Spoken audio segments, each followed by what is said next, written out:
जय श्री कृष्णा। एक बार ब्रह्मा जी ने बालक श्री कृष्ण की परीक्षा ली थी। कैसे, ये सुनिए। ब्रह्मा जी को पता चला कि भगवान विष्णु ने पृथ्वी पर श्री कृष्ण के रूप में अवतार लिया है, तो वे उनके दर्शन करने को आतुर हो गए। वे ब्रह्मलोक से सीधा पृथ्वी पर आ गए और यहाँ पर उन्होंने मोर मुकुट को अपने सिर पर धारण किए एक बड़े ही सुंदर से बालक को देखा। ये बालक गायों और ग्वालों के साथ मिट्टी में खेल रहा था। ये सब देख ब्रह्मा जी को लगा कि ये बालक, ये विष्णु जी का अवतार कैसे हो सकता है।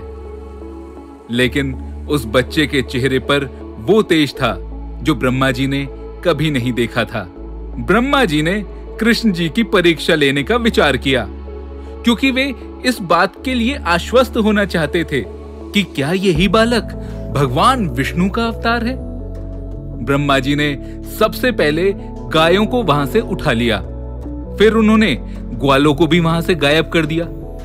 ये उन्होंने तब किया जब श्री कृष्ण पास के ही एक स्थान पर गए हुए थे। ब्रह्मा जी इन गायों और ग्वालों को अपने साथ ब्रह्मलोक ले गए और कुछ समय के बाद वापस धरती लोक पर आए। पर वे ये देखकर चौंक गए कि जिन गायों और ग्वालों को वे अपने साथ ब्रह्मलोक ले जाकर छोड़ आए थे, वे सभी तो कृष्ण जी के साथ यहाँ पृथ्वी पर वैसे के वैसे ही खेल रहे थे। ये देख ब्रह्मा जी चौंक गए और उन्होंने ध्यान लगाया, और तब उन्होंने देखा कि यही स्थिति ब्रह्मलोक में भी है।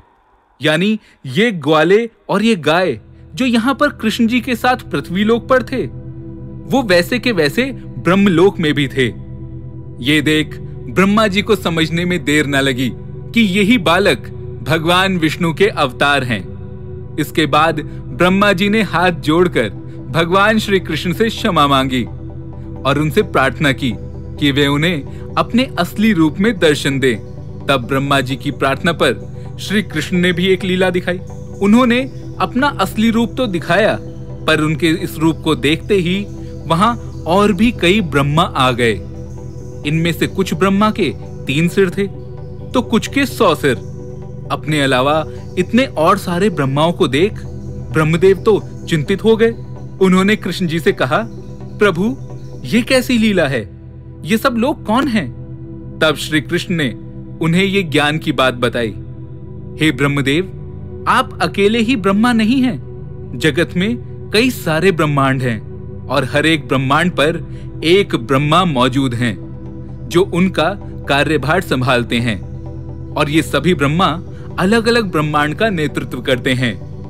भगवान श्री कृष्ण की ये बात सुनकर ब्रह्मदेव ने उनके आगे शीश झुका दिया और उन्हें नमस्कार किया। नमस्कार, मैं हूं हिमांशु शर्मा और आप सुन रहे थे भगवान श्री कृष्ण की परीक्षा लेने वाली ब्रह्मा जी की कहानी।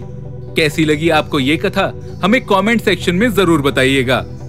साथ ही ऐसी और कहानियों के लिए जुड़े रहें एस्ट्रोलॉजिक के साथ फेसबुक, इंस्टाग्राम, यूट्यूब और ट्विटर पर। इसके साथ ही और अधिक जानकारी के लिए theastrologic.com पर संपर्क करें। धन्यवाद।